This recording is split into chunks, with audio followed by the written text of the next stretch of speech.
consegue compreender, vereador Paulo Eduardo, o que significa politicamente um processo de aparelhamento. 15 de março. O aparelhamento, ele pode se dar através de uma matéria de um jornalzinho comunitário, ele pode se dar também através de uma relação sindical.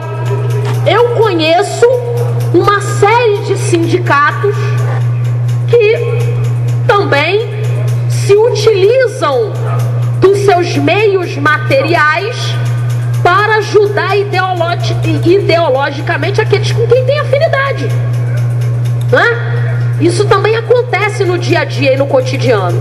Então, esse debate, esse questionamento sobre aparelhamento de movimento comunitário, não é só movimento comunitário.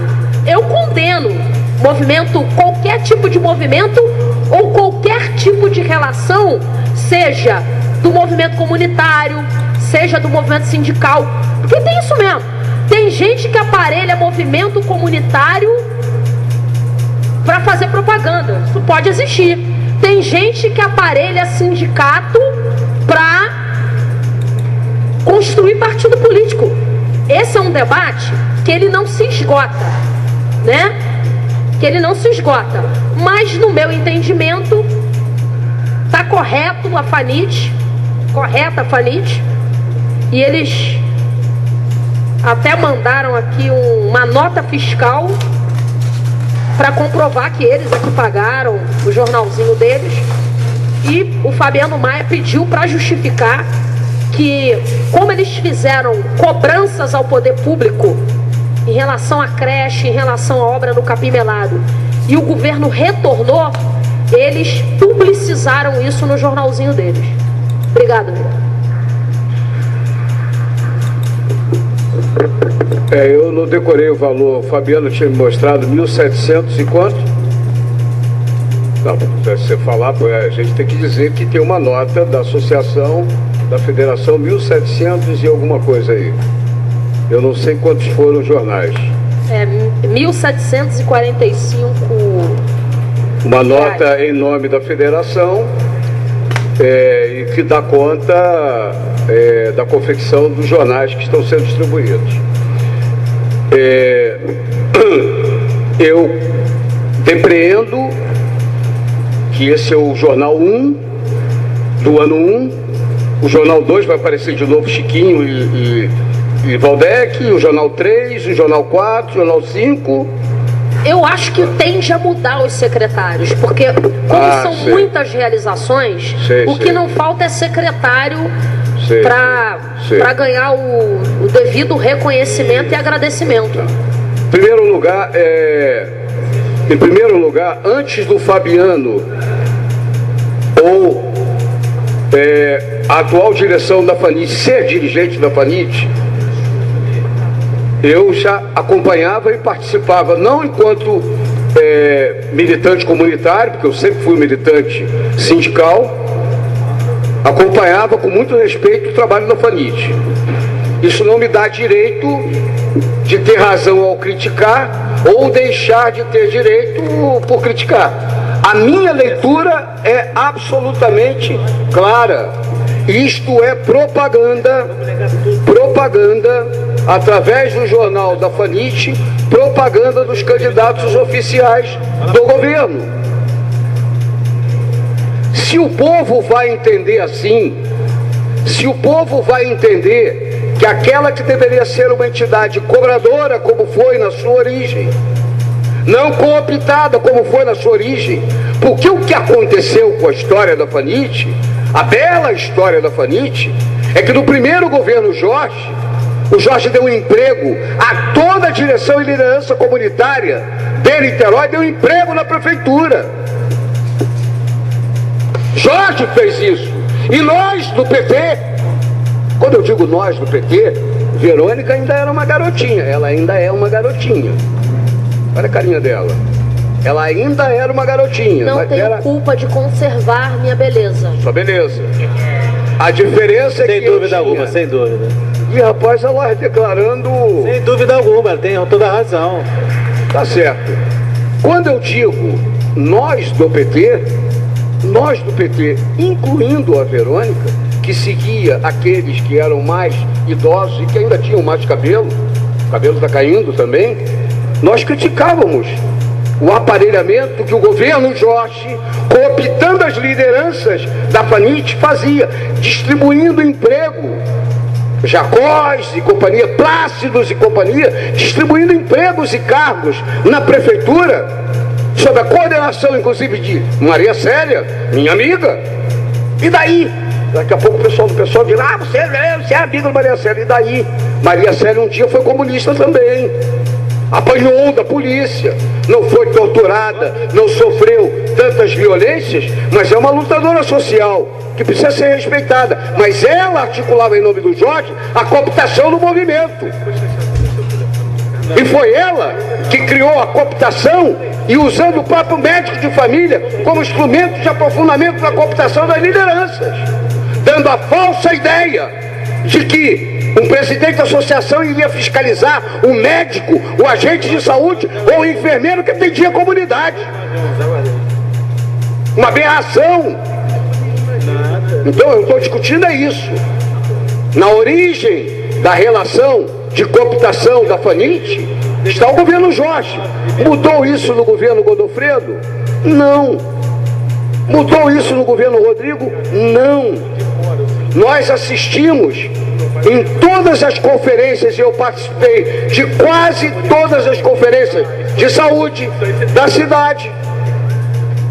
O que a gente assiste é a bancada do governo que se transveste ou se veste de bancada assumidamente do governo, com crachá do governo, e bancada do povo. E bancada do povo, usuário. Todos eles votando com o governo. Isso significa uma cidade menos aderente aos nossos interesses populares e mais aderente à vontade do governo. Na conferência das cidades de Niterói, Verônica, você estava em Brasília, você precisou ir a Brasília, não ficou acompanhando o tempo todo.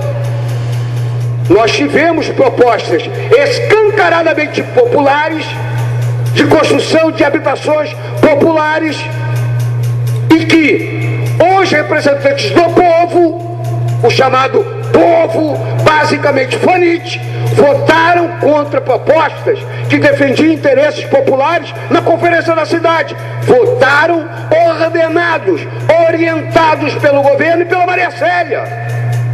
É assim na conferência de saúde, é assim na conferência da cidade, é assim em todas as conferências. Eu lastimo, porque um dia, se tudo correr bem, quem sabe o pessoal governa a cidade.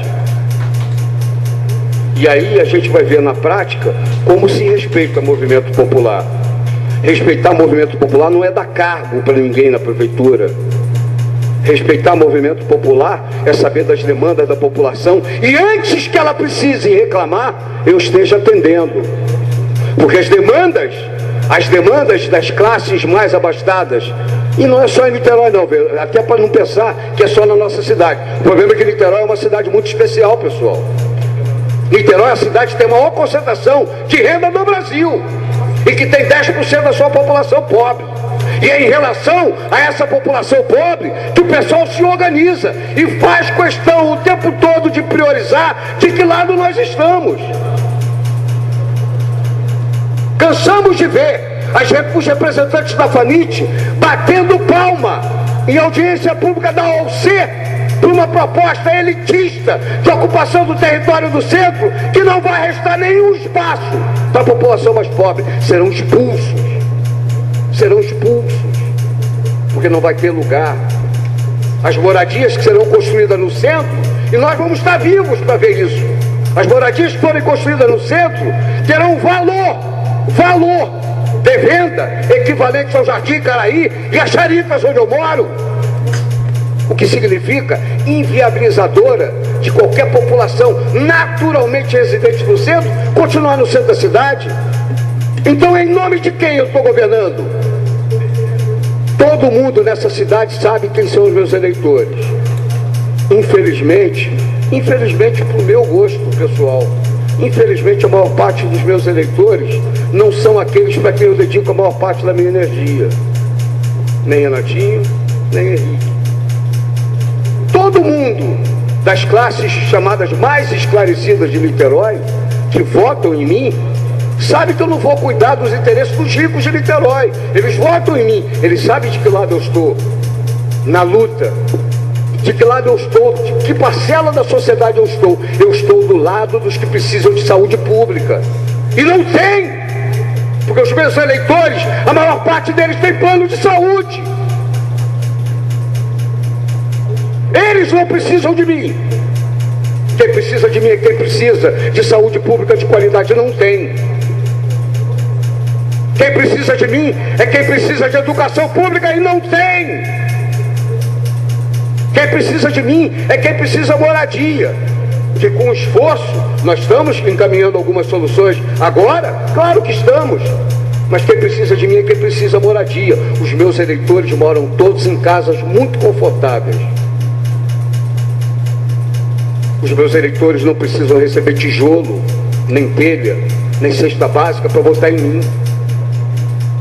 Os meus eleitores dão conscientemente os seus votos a mim, para que eu cuide dos interesses daqueles que não votam em mim. Como eram os votos do PT lá no passado. Quando nós íamos fazer campanha do Lula e abríamos bandeira do PT para que as pessoas jogassem moedas de R$1, um cruzeiro, moedas com as quais nós fazíamos a campanha do PT. Esse PT não existe mais. Essa relação com a sociedade não existe mais. Hoje o PT tem algumas pessoas condenadas nos escândalos dos mensalões da vida e faz uma vaquinha na internet e, como um abracadabra, recolhem 750 mil para pagar multa. Recolhem 1 milhão para pagar multa. Recolhem todo o dinheiro do mundo para pagar as multas. Esta relação eu não tenho mais, não quero mais. Eu continuo sendo a mesma pessoa que militou 25 anos no PT, que militou outros tantos anos na Central Única dos Trabalhadores, e que agora está construindo uma outra ferramenta chamada PSOL, e que está construindo uma outra ferramenta chamada Conlutas, porque não dá para, querendo estar do lado de quem mais precisa, continuar compactuando com práticas que só mantêm o status quo de uma sociedade injusta, exploradora dos mais fracos e dos mais pobres. Essa sociedade eu não quero ter. Não vou contribuir, nem por ação e muito menos por omissão. Para concluir, vereador, por gentileza. Com a manutenção do status quo de uma sociedade injusta. O que eu faço com os 10% da população de Niterói que tem níveis de renda inferiores da linha da pobreza? Essa é a realidade. Somos uma cidade rica, mas temos cerca, e são exatamente, cadê Verônica? São exatamente aquelas moradias que a gente já mapeou. São as pessoas pobres da cidade. Elas votam de uma maneira que infelizmente não votam em mim. Gostaria muito que os pobres de Niterói votassem todos em mim. Gostaria, não, em mim. Você vai concorrer comigo? Não, eles vão votar. Muitos vão votar num outro cara, vão votar em quem quiserem, tem liberdade. O que eu estou dizendo é o seguinte: infelizmente eu não recebo os votos daqueles para quem eu mais dedico a minha vida. Você tem ideia quanto um sindicalista de telecomunicações, e eu posso dar, Verônica, se você quiser, nome e sobrenome, e todos são do PT. Tem sindicalista do setor de telecomunicações, que era o meu setor, que está ganhando hoje, no governo federal, 60 mil reais. 60 mil reais.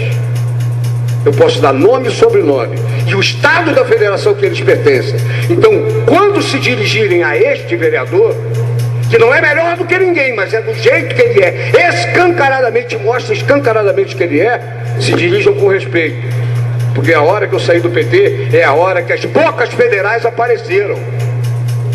As bocas federais apareceram. E eu não estou falando de Jorge Bittar, ex-colega de Embratel, não. Vossa Excelência me permite? Claro. Conhece algum ou quer saber publicamente os nomes? Ninguém questiona, pelo menos nunca questionei, e sempre teve de mim todo o reconhecimento, os serviços prestados por Vossa Excelência enquanto foi filiado ao Partido dos Trabalhadores. Grande quadro sindicalista, formulador de política pública na área de telecomunicações. Obviamente que quando se tem divergências ideológicas profundas, cada um tem que seguir o seu caminho. Foi isso que Vossa Excelência buscou fazer em 2006, quando rompeu com o Partido dos Trabalhadores. Embora me pareça um tanto quanto estranho a impertinência que Vossa Excelência tem, a insistência que Vossa Excelência tem em criticar o seu ex-partido, eu tenho de certa forma compreensão. Até porque Vossa Excelência dedicou grande parte da sua vida à construção do Partido dos Trabalhadores. Quando as pessoas me questionam por que o Paulo Eduardo fala mais do PT do que do PSOL, eu falo nada mais natural. O Paulo Eduardo, porque eu militei com ele durante muitos anos, eu sei o quanto ele se dedicou ao PT e o quanto ele formulou política pública para o PT. Nós nos separamos, Vossa Excelência construiu o PSOL, e eu costumo dizer sempre o seguinte: na política, a gente não pode ter soberba e não pode querer ser dono da verdade. Embora eu reconheça em Vossa Excelência um militante das causas populares, uma figura ética, notadamente reconhecido na cidade de Niterói, ninguém é dono da verdade. O PT cometeu os seus erros. Todos os quadros do PT que cometeram erros foram punidos, estão sendo punidos. Não tem um dia na mídia no Brasil em que não se fale do pecado do Partido dos Trabalhadores. Eu posso pegar o Globo de 3 anos atrás e ler na matéria de conjuntura, vai ser igual a matéria de hoje, não vai mudar nada. Continuam falando do PT todos os dias muito mal há 7 anos. Vossa Excelência sabe que não é fácil quando a mídia tenta marginalizar um partido político ou uma ideologia. E a gente tem que ter muito cuidado, porque muitas vezes no debate político a gente se deixa levar. Nós vimos o que aconteceu com o PSOL no último período, não é? Nós sabemos o que significa politicamente aquilo ali. Eu lamento muitas vezes a gente no debate político reproduzir fidedignamente em relação ao Partido dos Trabalhadores aquilo que a grande mídia fala o tempo todo, aquilo que a direita no Brasil tenta incutir na cabeça da população. No mais, Vossa Excelência tem de mim a minha admiração e sempre a minha pronta disposição para debater com Vossa Excelência.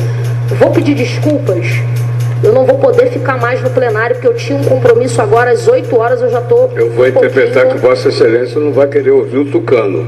Não, eu fico sempre... O Tucano fala depois de mim, à espera de ouvir Vossa Excelência. Tá bom. Tá bom? Obrigado. Para terminar, deixa eu só fazer uma observação interessante. Durante o processo de construção do PT, não foram poucas as vezes que os nossos adversários de então diziam: vocês, em vez de falar do PT, vocês falam do PSDB. A mesma coisa que a Verônica chega e diz e atribui a mim, quando perguntam para ela por que o Paulo Eduardo fala mais do PT do que do PSOL. É a mesma razão pela qual, quando nós estávamos construindo o PT, nós atacávamos o PSDB, atacávamos o PMDB, que agora é aliado do PT, do Renan, do Barbalho, de todos os corruptos do PMDB, que no passado o Lula se referia como os 300 picaretas do Congresso Nacional, são agora aliados do PT. eu não mudei absolutamente nada. Eu não me juntei com bandidos para poder chegar e tomar um pedaço de poder governamental. O Estado brasileiro continua, como qualquer Estado, como já dizia Engels, como instrumento da classe dominante. E a classe que domina a sociedade brasileira não é a classe dos trabalhadores. Poderia até ser, se um governo oriundo e inspirado pelas causas dos trabalhadores, ao assumir o governo, não preferisse ter relações privilegiadas com a banca. Quem é que tem a coragem do PT de dizer que Lula não é o presidente mais querido pelos banqueiros do Brasil? O Lula e o PT são aqueles a quem os banqueiros gostam, e só gostam de Lula e do PT? Não. Gostam de todo e qualquer setor da sociedade que lhes inspire confiança. Então põe grana no PT, põe grana no PSDB, vão botar grana no Eduardo Campos, vão botar grana em todos aqueles que possam, com nuances e variações, manter o status quo das práticas de política econômica que preserve o status quo de quem domina a sociedade brasileira, que são os ricos. Nós temos um processo de acumulação e de concentração de riqueza que se aprofundou no governo Lula. Tem gente, como a Verônica, por exemplo, ela não tem coragem, não é porque falta coragem a Verônica, é porque ela não consegue, em relação a mim, e não é porque está na minha frente, mentir. Ninguém pode pegar as críticas que eu faço ao PT e me confundir com um tucano que faz, por definição, crítica ao PT. Eu sempre disse isso. Nunca esperei absolutamente nada de Fernando Henrique Cardoso. Nunca esperei absolutamente nada de Fernando Henrique Cardoso. Logo, Fernando Henrique Cardoso não me decepcionou. Nunca me decepcionou. Eu posso falar de decepção de alguém que a partir do final da década de 70, 79 e 80, dizia a exaustão nos encontros do PT que se for para nós perdermos a nossa identidade, é melhor que nós não cheguemos ao governo, não cheguemos ao poder. Quem falava isso é Luiz Inácio Lula da Silva. Era Luiz Inácio Lula da Silva. Em 1998, estou caminhando para o final, na convenção estadual do PT no nosso estado, defendemos a candidatura própria de Vladimir Palmeira, em 1998, defendemos a candidatura própria, eu, Milton Temer, Chico Alencar e Eleomar Coelho. Gozado, estamos todos no PSOL agora. E aí veio Bittar, Benedita da Silva, defender a aliança com Garotinho. Em fevereiro daquele ano, Lula veio ao encontro do diretório estadual do PT ampliado na UERJ, defender que nós deveríamos apoiar o candidato do Leonel Brizola, em 98. E Lula disse, com todas as letras que ele defendia, que o PT no Rio de Janeiro defendesse e apoiasse o candidato do PDT de Leonel Brizola nas eleições de 98. E completou, mas se a base, aquele jeito dele dizer, se a base definir que tem candidatura própria, serei o primeiro a estar no Rio de Janeiro defendendo a campanha do companheiro Vladimir. E quando sai o resultado, a vitória do Vladimir, Lula diz, ou Vladimir ou eu. E aí, é óbvio que prevaleceu, em 98, a candidatura do Lula e a derrota do Vladimir, com a Benedita sendo vice do Garotinho. Essa é a realidade. Estas são as circunstâncias. A construção da aliança Lula presidente, Brizola vice, Passou pela violência que tentaram fazer em 96, em Niterói e no Rio de Janeiro. Porque em Niterói queriam que o PT caísse de cócoras como vice do Jorge Roberto Silveira. E queriam no Rio de Janeiro que o PT apoiasse a candidatura de Miro Teixeira. A convenção do PT, em 96, em Niterói, decidiu: tem candidatura própria, e Paulo Eduardo é o candidato do PT à prefeitura. E no Rio de Janeiro, por mais de 80%, aqui foi apertado. No Rio de Janeiro, 85% dos petistas disseram que queriam a candidatura de Chico Alencar e não a candidatura do Miro Teixeira. Mas em 96, Lula já queria Brizola, em 98, como seu vice. Então este é um partido que amealhou e colecionou atalhos para a conquista do poder, e para chegar lá e lá ficar, se uniu a todo o conjunto de pessoas bandidas da política nacional que criticava quando Fernando Henrique Cardoso e o PSDB estava. Quando Fernando Henrique Cardoso estava junto com o Sarney e com a corja do PMDB, nós do PT criticávamos. E quando nós chegamos no poder, nós fazíamos literalmente a mesma coisa. Então, na realidade, eu continuo sendo do mesmo jeito que eu fui. Apenas o espírito do PT saiu de dentro de mim porque ele não existe mais. Ele está em outro lugar. Então, na realidade, o que é que nós estamos discutindo aqui para fechar, e vamos discutir ao longo desse ano, eu só quero, nessa breve preparação momesca, no momento momesco, é evidente que Mangueira não está preocupado com o que eu estou falando aqui. Ele está preocupado com a Viradouro e o desfile. O Rodrigo está preocupado com a Viradouro. Todo mundo está preocupado com a Viradouro. Eu confesso que eu vou torcer para a Viradouro. Vossa Excelência vai desfilar também? Não, eu não. Eu não. Eu não violento a minha natureza. Dizem que eu era um excelente roqueiro, eu sou um péssimo sambista. Apenas admiro. Eu posso me dar o luxo de fazer aquilo que eu tenho competência para fazer. Em relação ao samba, eu tenho competência só para admirar, apreciar, curtir e torcer pela minha Mangueira. Tenho direito, não tem não? Tem algum problema eu ser Mangueira? Não tem não, né? Vossa Excelência, Mangueira e Botafogo, né? Sou Mangueira e Botafogo. Gosto não se discute. O que eu queria então dizer é que nós vamos ter momentos complicadíssimos nesse processo eleitoral. Porque nós vamos ver assintosos aparelhamentos, na minha opinião. É evidente que o pessoal tem direito, a FANIT, a direção da FANIT, que tem a melhor relação possível comigo, convergindo ou divergindo, vai poder divergir, não tem problema nenhum. Nós vamos ter vários momentos para discutir quem é quem e de que maneira nós conduzimos os assuntos da política da cidade. Agora, o que não pode é as pessoas fingirem que são inocentes e que estão tomando atitudes absolutamente naturais, como elas... Vereador Paulo Eduardo, o novo filiado do PP aqui está aqui comigo aqui. Do PT ou do PP ou do PSOL? Do Partido Progressista. Cara, eu duvido um jovem, até porque, falando um pouco do jeito que Vossa Excelência fala, muito provavelmente ele pode vir a ser um filiado do PSOL bem antes de pensar em ser um filiado do PP. Vossa Excelência acha isso?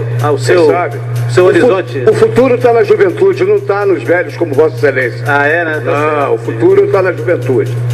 Então é isso. Eu só quero dizer o seguinte: o ano começa e nós vamos ter vários debates. A única coisa que eu espero é que quando nós estejamos debatendo, porque foi todo mundo embora, para avaliar esta sessão, e não é porque está antes do Carnaval, Ronaldo, olha só,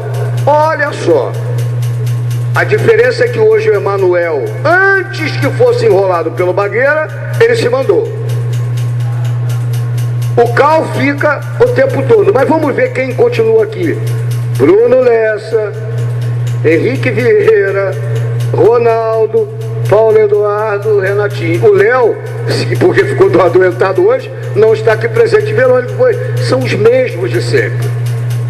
A base, que daqui a pouco vai dizer que nós estamos fazendo discussão política demais nessa casa. Nós estamos fazendo discussão de feira.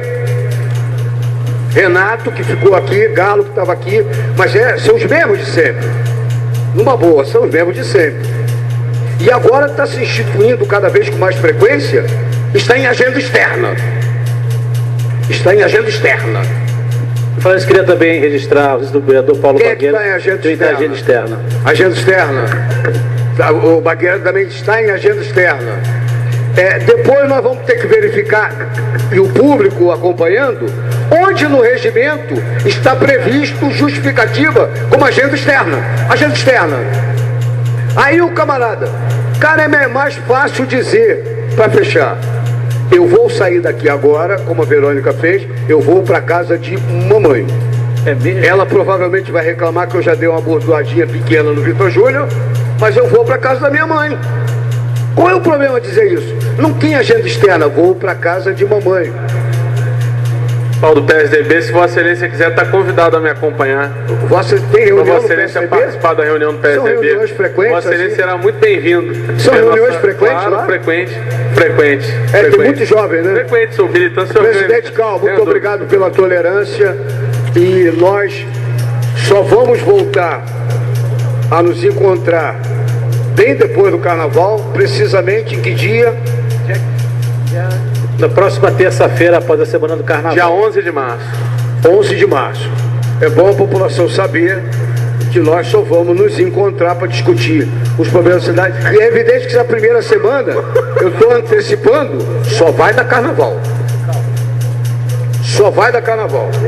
Aí vai todo mundo querer falar que o melhor Carnaval do mundo está de volta, que pela primeira vez na história desse país, Carnaval, Carnaval, Carnaval. Significa, voltamos no dia 11 de março, é isso?